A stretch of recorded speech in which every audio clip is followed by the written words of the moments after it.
Cardinals fans can't get enough of the team's number 7 overall draft pick from 2024. So let's talk about how JJ Wetherholt is looking early on in Cardinals camp and what's his timeline for a potential big league debut. What's going on, everyone, and welcome in to this edition of B-Schaeff Daily. Brenden Schaeffer with you. It is the late evening hours of Thursday, February 20th, 2025.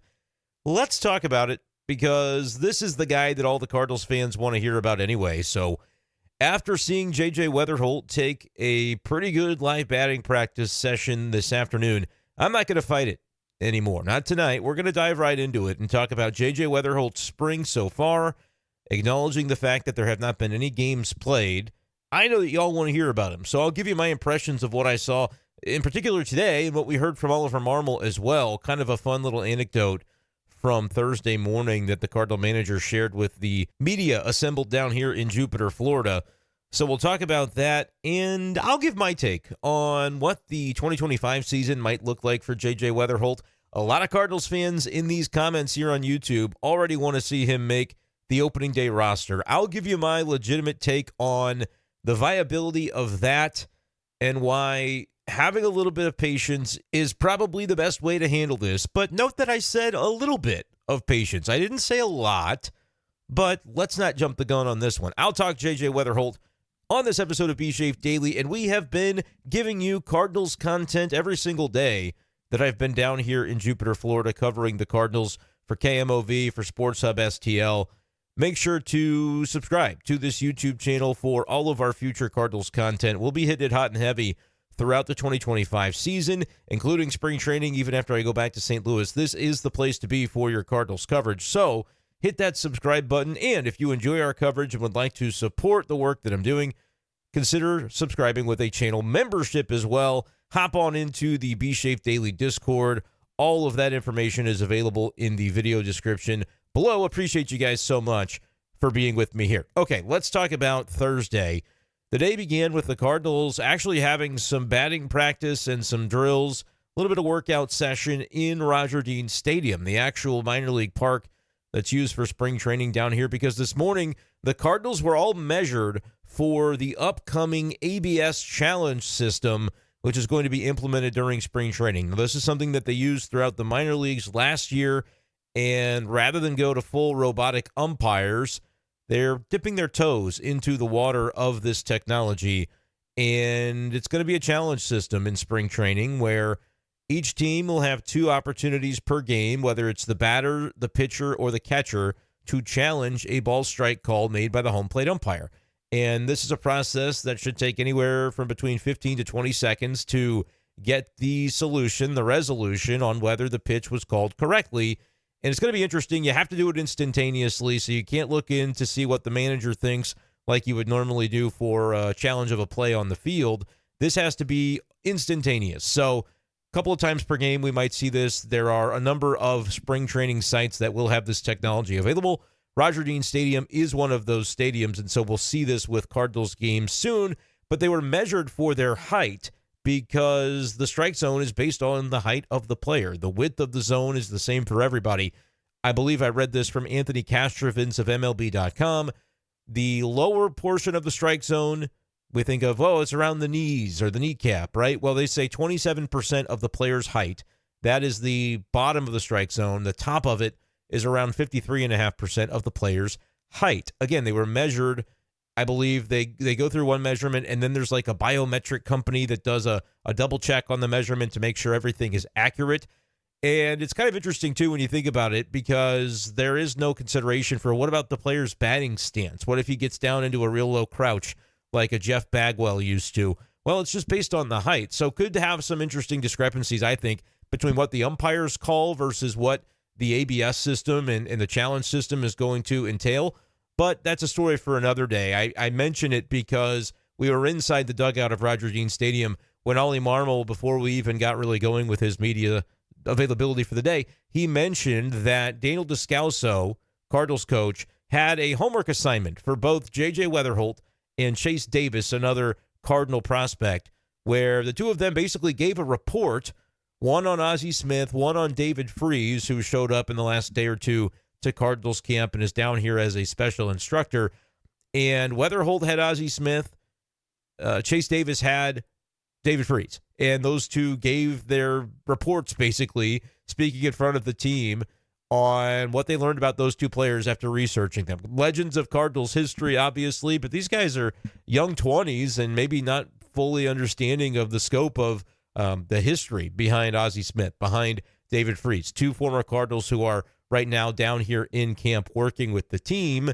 And so kind of fun. Descalso had the idea to give those guys homework assignments, and both completed the task. And Ollie Marmol said this morning, if you saw on one of my Sights and Sounds videos that I put up on the channel today, he said, hey, both aced it. Both did a great job and would have gotten an A+ if there were gradings for such things. But that was kind of the first JJ Wetherholt related topic of Thursday. And then we got to see him on the backfields participating in some live batting practice.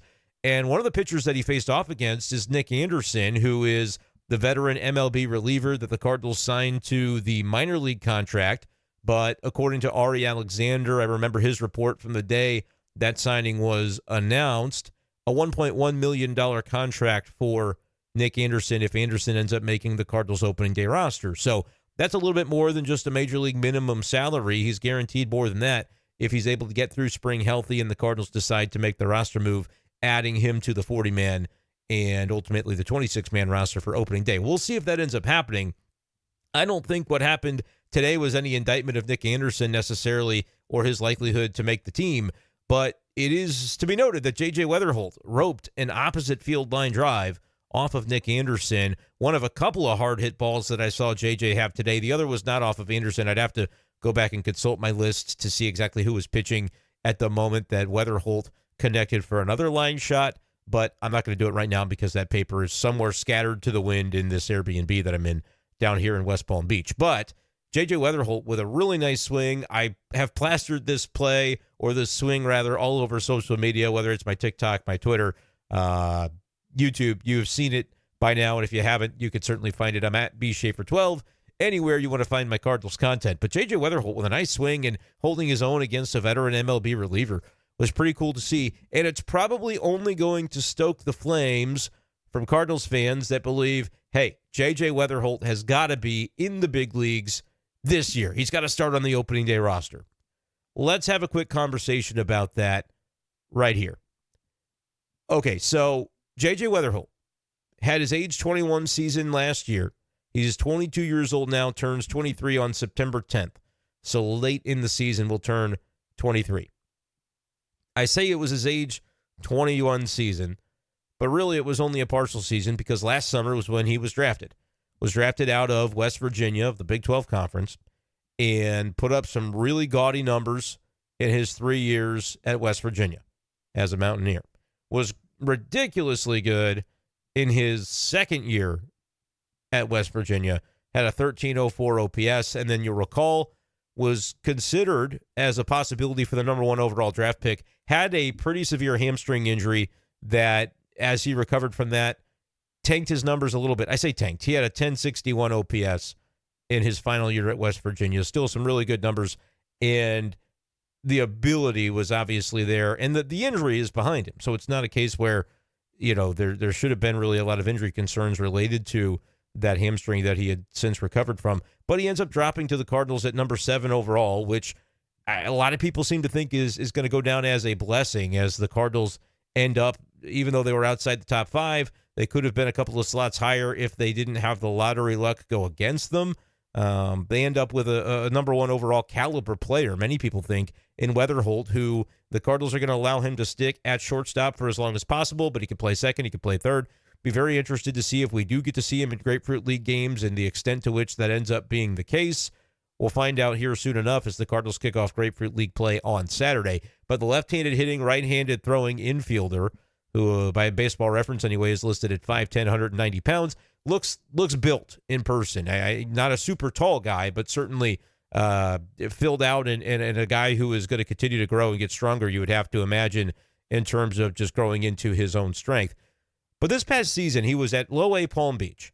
And for those not super duper familiar with the way the minor league system works, after the COVID year, they switched things up and Palm Beach became the Low A affiliate. It used to be the High A affiliate, with Peoria having been the Low A, where a lot of those younger players start out at the very beginning. and they since have switched that. So Palm Beach is low A. High A is Peoria. That would be the promotion from Palm Beach, which is played at Roger Dean Stadium. Of course, the Cardinals are going to undergo some serious renovations to the Jupiter Complex, and so I don't even know offhand where Palm Beach is playing or what exactly is going to be happening if the stadium itself is impacted and it's going to just be the same or whatever it is. I'm not sure. There are probably people in the comments who will know. I haven't taken the time just yet to investigate that. But Peoria is a step above Palm Beach. And then you've got AA Springfield, and then you've got AAA Memphis, and then, of course, you've got the St. Louis Cardinals. Where is JJ Wetherholt going to play in 2025 is one of everybody's favorite questions. I want to say this very, very clearly, and you can disagree with it, and it can make you mad. It shouldn't, in my opinion, but you can fan any way that you want to fan. But it is not realistic to expect that JJ Wetherholt would be on the opening day roster for the St. Louis Cardinals in 2025. It is so far beyond the pale of anything that is reasonable, realistic, or even possible. So let's just take a deep breath collectively and get that out of the way. Is it possible that JJ Wetherholt starts at AA Springfield? I would say it's not impossible. If he gets a chance in Grapefruit League play and they like the way that he acquits himself throughout this spring and they think, look, this is a guy that is 22 years old. He had 3 years of collegiate experience at the high Division I level, high major college baseball. Talking with Mike Claiborne on our Sports Hub STL show, Cards Hub 365, which you can check out on the Sports Hub STL YouTube channel every single day of the year. Pretty sure is the reason we call it Cards Hub 365. But he kind of likens that high-level, high-major college baseball like a West Virginia to being a relative equivalent to AA in terms of the experience and the competition and the caliber of play. So it is not far-fetched to imagine that JJ Wetherholt is realistically on a path where he could move extremely quickly, especially through the lower portions of the Cardinals minor league system. He performed well last season in a short stint, just 29 games and 126 plate appearances in Low A Palm Beach down in the Florida State League, which, if I'm not mistaken, is a tough league generally for players offensively. Like Roger Dean Stadium, we know the wind is crazy. We do know that they have moved the fences in the gaps because they have stationed some bullpens out there, whereas the bullpens used to be on the playing surface in foul territory. That's a change this year for Roger Dean Stadium, and maybe that impacts things and makes it a little bit of an easier ballpark to hit in. But it is notoriously a difficult league, the Florida State League, for offensive production. And as a 22-year-old, 21-year-old really for the most part, and then turned 22 toward the tail end of the season in September, he had really good numbers. 295 average, a 405 on base, which is so important to look at when you're talking about a young player elevating from NCAA ball, metal bats, and then coming into his own in his first professional opportunity. Taking that 405 on base clip, I think, is one of the biggest things you can take away from the short stint that JJ Wetherholt had at Palm Beach. 400 slugging percentage, had a couple of home runs, 2 for 2 on stolen bases, more walks than strikeouts by a 16-15 ratio, 5 doubles, no triples. So, modest production in terms of the power, but a 295 average and a 405 slug, a 405 on base and a 400 slug for an 805 OPS. The power, I think, is going to come for Wetherholt, and whether he ends up settling into being a guy that hits 10 to 12 to 15 to 20 home runs a season, maybe more at the big leagues. I hate to just project power when there's really no way to know exactly the way that's going to develop. I expect it to be something in that range and maybe a little bit higher if depending on how he fills out and adjusts for his power. It's just not one of those things that I worry too much about for a guy at his age. And I think that's true, too, of a guy like Jordan Walker, who, again, Cardinals drafted him out of high school. He rose quickly through the system.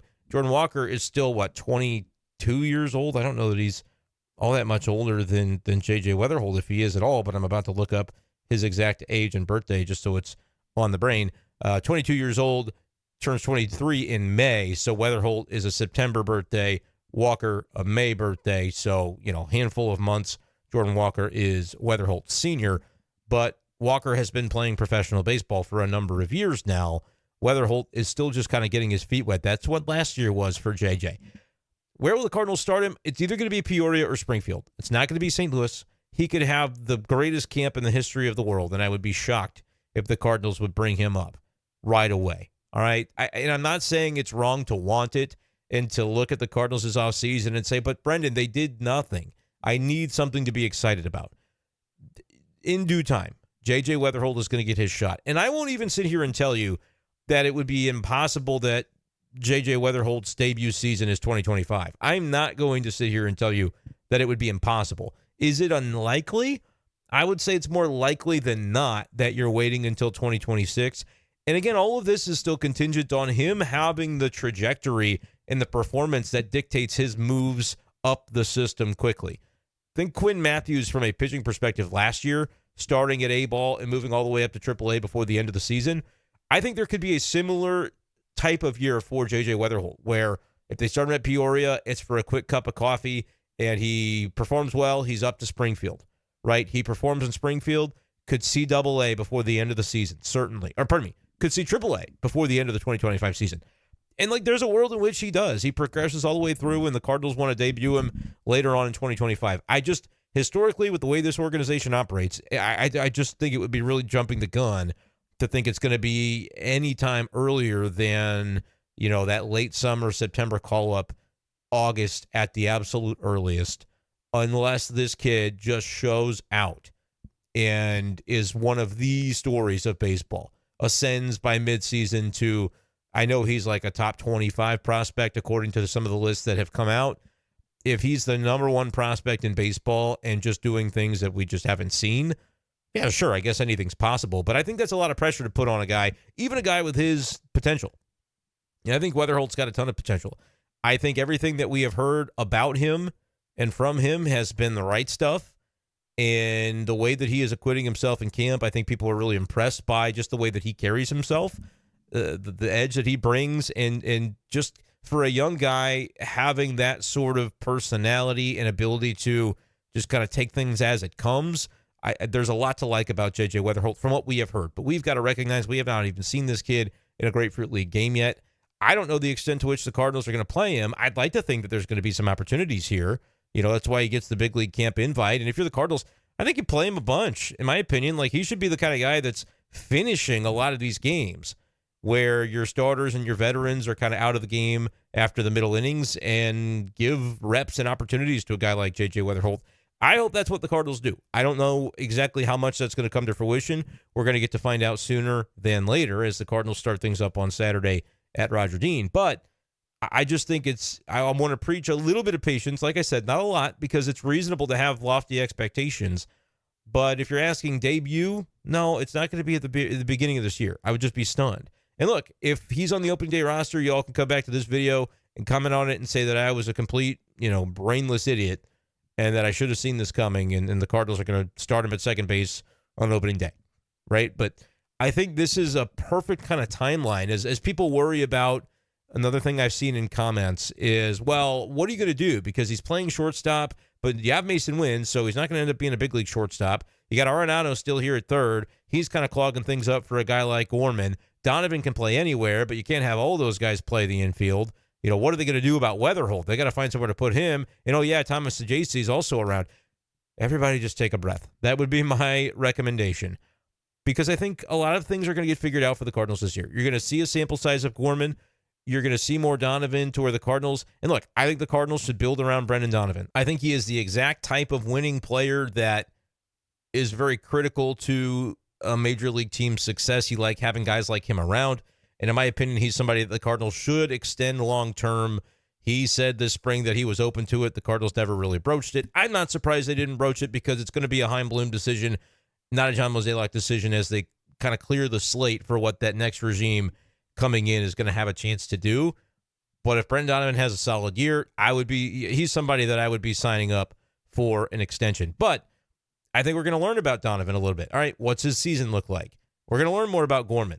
We're going to get further down the Arenado trail and see potentially, would he be traded midseason if the Cardinals aren't in contention? Would he be somebody they move in the offseason? Because JJ Wetherholt, has a great season, starts at Peoria, ascends to Springfield, is raking in Memphis by the end, knocking on the door of a big league promotion. And then by the end of the season, if everything goes really well for Wetherholt, you're now in a situation where what's happening at the big league level is very much applicable to his timeline. For now, though, before he's even played a game in Peoria, I do feel like pumping the brakes a little bit and not trying to get too caught up in the major league depth chart and assigning how JJ Wetherholt should impact that, or whether it impacts him in terms of being blocked at the big league level positionally. I just don't think it's something you have to worry about yet. It's something that will, look, if it's a problem in 2025, it's because Wetherholt has ascended and has performed and thrived at all of these levels of the minors, and it's a great problem to have. But I think by then, you're at least talking trade deadline where the Cardinals can kind of start to make some moves to accommodate for what that's going to look like in 2026 and beyond. And that, again, is the perfect world type of scenario that we would be talking about. There is a range of outcomes where a player gets acclimated and kind of like a Mason Wynn would maybe struggle a little bit at one of the lower levels that he's at. And then he takes a month and a half to sort of acclimate, and then next thing you know, something clicks for him, and he's 6 weeks later ready for a promotion. But if you have that happen a couple of times, you maybe don't ascend right to AAA or the big leagues in your first full professional season. That's what it's going to be for Wetherholt. That's why I continue to preach a little bit of patience, not a lot of it, but a little bit, just to kind of be reasonable with what expectations are. But Cardinals fans, you let me know. Where am I off base on this? Where would you like to see JJ Wetherholt begin the season? And how quickly do you think reasonably, try to be reasonable, but again, you can fan how you want. How reasonable do you think it is to say JJ Wetherholt to the big leagues by X? Give me a date, give me a year, give me a month, give me a position, and how the Cardinals end up facilitating it. You can do whatever you want. Talking JJ Wetherholt here on B-Schaeff Daily. Appreciate you guys for tuning in, for listening to the content, for checking out in the video description the link to join the channel membership, which if you join the B-Schaeff Daily gang tier, you'll be able to hop into the B-Schaeff Daily Lounge on Discord, our private group chat. So lots to get to, lots to enjoy for the Cardinals 2025 season as we cover all things Cardinals on B-Schaeff Daily, on the YouTube channel, in the Discord. All the sports, by the way, in the Discord. We got a Mizzou portion. We got an STL City. We got a Blues hockey. So do check out the link in the Discord. All of that is below in the video description. But get your comments in on JJ Wetherholt. Make sure to like and subscribe on this video. And stay tuned for more because we are bringing it hot and heavy all season long. That, though, is going to do it for this edition of the podcast of B-Schaeff Daily. Thank you guys so much for listening. Your support is incredible to me because it is the reason that I do these things, because you guys, every morning I look and go, oh, wow, people actually listened to the show again today. That means a lot. I'm not just talking into the void, and I never do take that for granted. So thank you guys so much, and we'll talk to you next time on B-Schaeff Daily. Peace.